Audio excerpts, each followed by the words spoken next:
Hey guys, welcome back to Jess Reads Romance. I'm Jessin, and today we're going to be ranking all of Mariana Zapata's romance novels.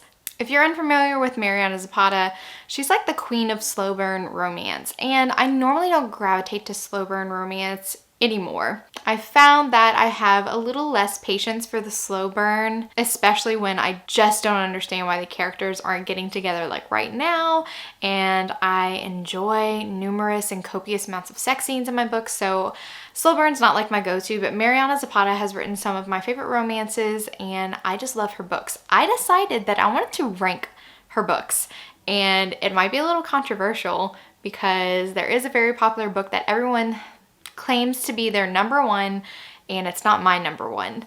I put a couple of books ahead of it, so we'll see how that goes. I'm very curious to see how you would rank Mariana Zapata books. If you've read her books, please go do your ranking before I do mine, because I'm very curious to see how you rank the Mariana Zapata books. My favorite book by Mariana Zapata just so happens to be the first book that I ever read about her. Could it be playing a factor in why it's my favorite? Possibly, but I have reread this book over and over again, and it's just my favorite one to read. I own merchandise pertaining to this couple, so no, I just love it. So my favorite Mariana Zapata book, my number one, is Kulti. Kulti is a sports romance, and Sal and Kulti are just amazing. It's an age gap romance, but also like he was like her inspiration whenever she was younger. He was an up-and-coming, rookie soccer player, and she just is like, this is who I want to be. I want to be this guy.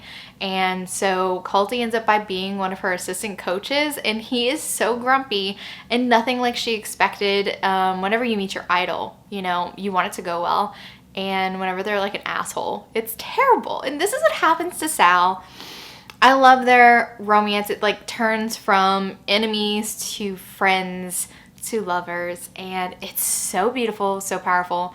Nothing can beat Kulti for me, okay? I just love it. My second favorite, Mariana Zapata, I actually don't have a physical copy with me. It did not come in the mail yet because it was part of my birthday book haul, but it has not come yet. But it is Lingus by Mariana Zapata.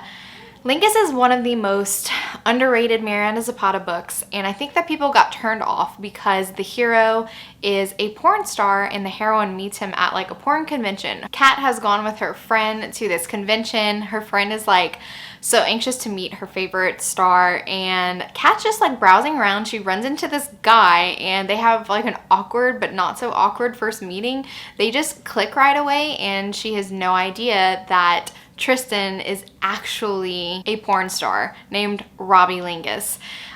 She ends up by finding out whenever she sees him for his own signing, and his appearance has changed and everything.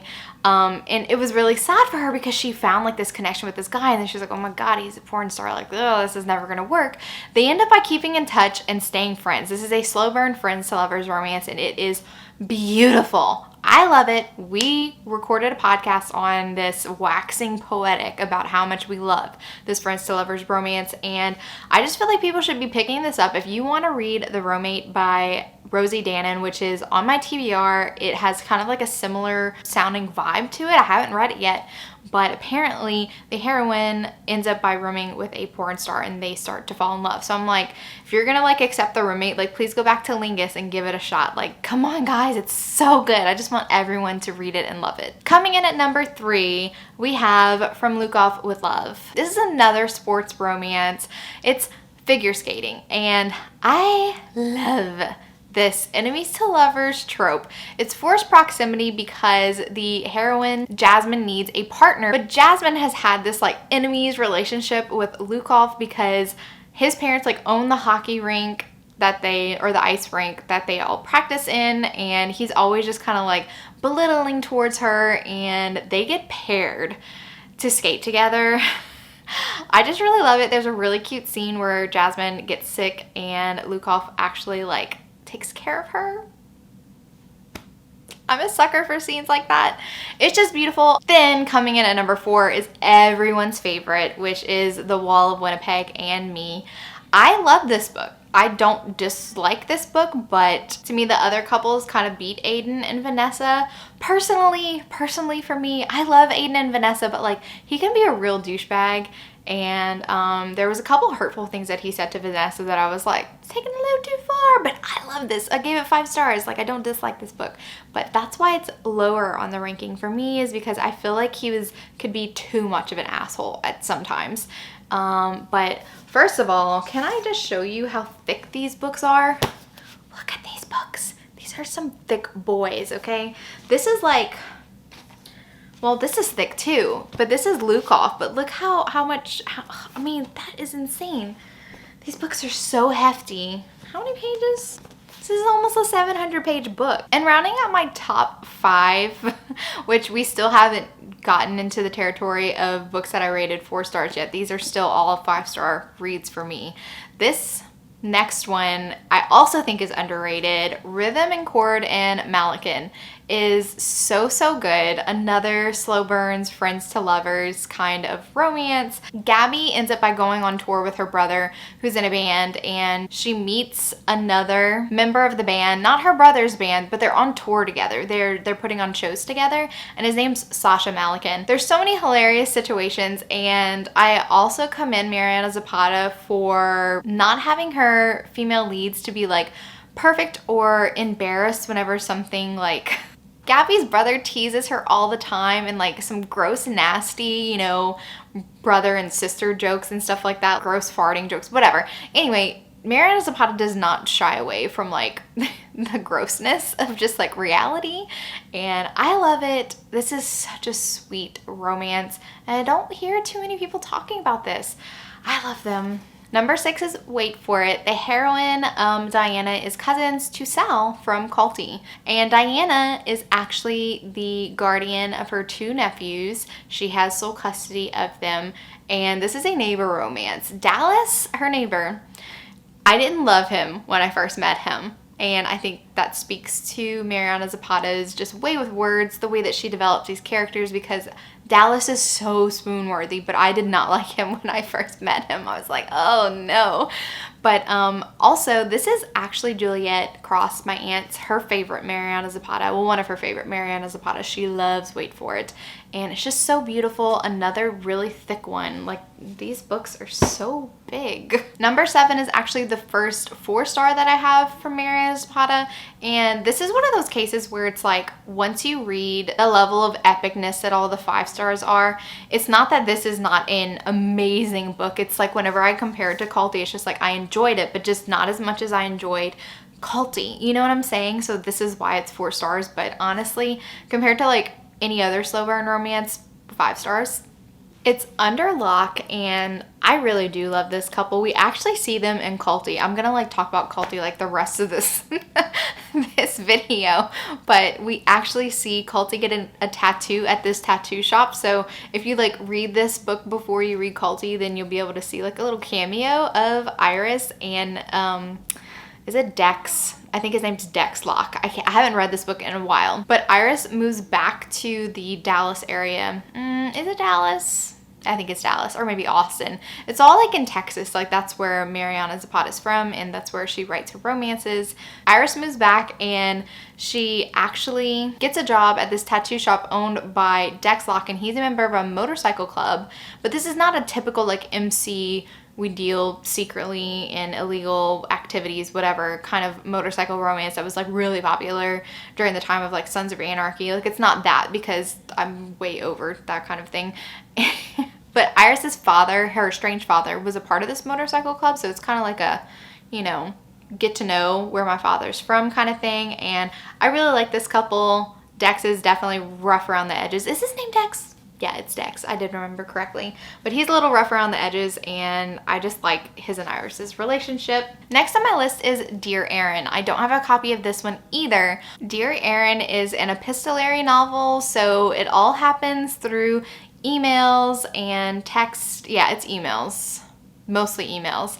The main character, Ruby Santos, is actually the sister of Jasmine, who is the heroine of from Lukov with Love. So Dear Aaron follows Ruby Santos, who likes to write to soldiers who are overseas and become their pen pals. She writes to this guy named Aaron, and at first he doesn't respond to her. It's very kind of awkward, and she keeps trying, and then finally he responds, and they start like a friendship through their emails. And when he comes home, it's kind of like, should we meet in person type of thing. And I really liked it, but it was quite the slow burn, I do have to say. The first time that I read this book, I like loved it, and then after reading all of the Mariana Zapatas, going back to Dear Aaron, I was just kind of like, I like it, but I like the others better. Next on my list is The Best Thing.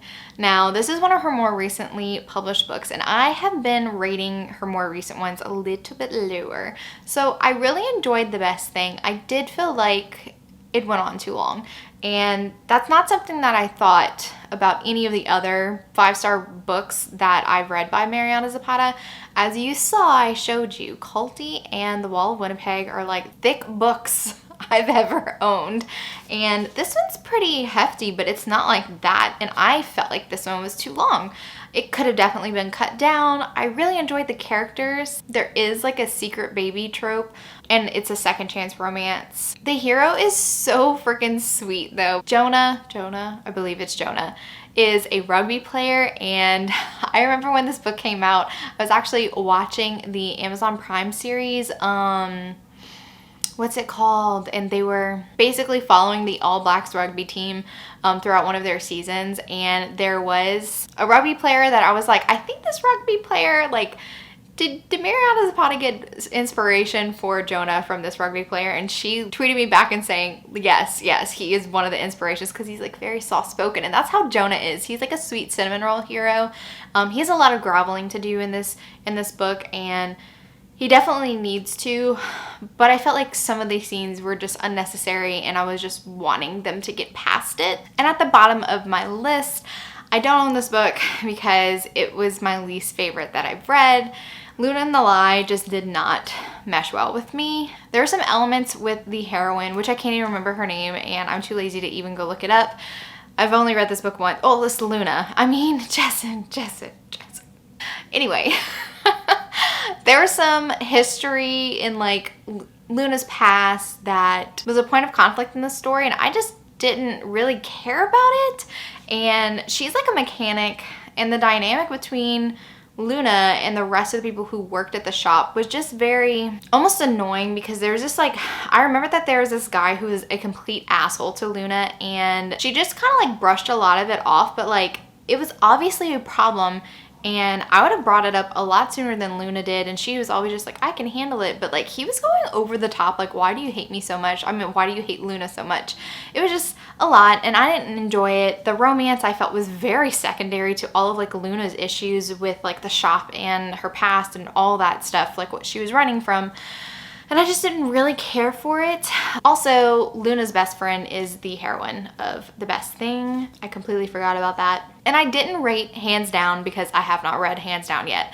I've just not really loved the past few books that Mariana Zapata has put out, so I wasn't running to Hands Down, but I know a lot of people liked it, and so I'm gonna pick it up. And I know that the hero of Hands Down, you see him in The Wall of Winnipeg. As you can tell, Mariana Zapata likes to have these cameos between her books. It's not like they're all in the same world.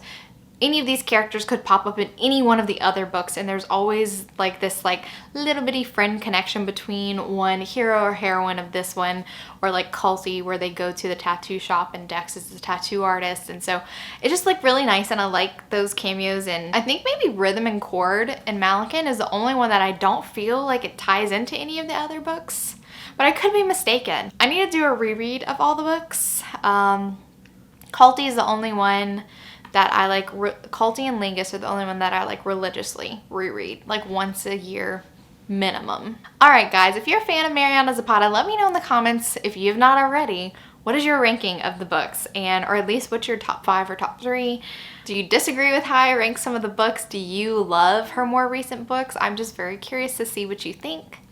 If you like this video, please give it a thumbs up, and if you're not already subscribed to my channel, please subscribe and you'll be notified on any future videos that I'll do. Thank you so much for watching, and remember, life's better with a little HEA. Bye guys.